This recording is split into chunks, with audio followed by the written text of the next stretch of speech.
চট্টগ্রামের ঐতিহ্য সামাজিক সাংস্কৃতিক সংগঠন বঙ্গবন্ধু সাংস্কৃতিক চর্চা শিশু কিশোর চট্টগ্রাম জেলার উদ্যোগে রবীন্দ্র নজরুল সাংস্কৃতিক উৎসব প্রতিযোগিতা ও সনদপত্র বিতরণ 2024 ও Chittagong holy public school and কলেজের সহযোগিতায় গত 17 মে 2024 শুক্রবার সকাল 10টায় নগরীর চান্দগাঁও থানাধীন Bahir signal Chittagong holy public school and college প্রাঙ্গণে রবীন্দ্র নজরুল সাংস্কৃতিক উৎসব প্রতিযোগিতা অনুষ্ঠিত হয়।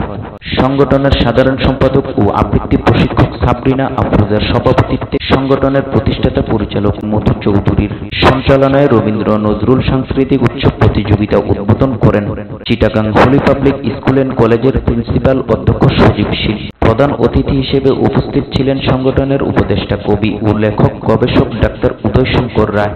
প্রধান বক্তা ছিলেন স্কুলের সহকারী প্রধান শিক্ষিকা হেপিময়ী দেবী।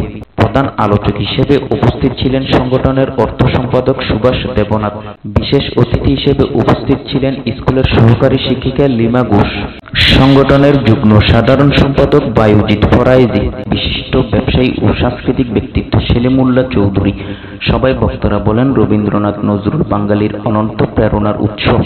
বর্তমান বিশ্বের চলমান দ্বন্দ্ব সংঘাত নিরসনে রবীন্দ্র নজরুল চর্চাই হতে পারে এক অনিবার্য সহায়।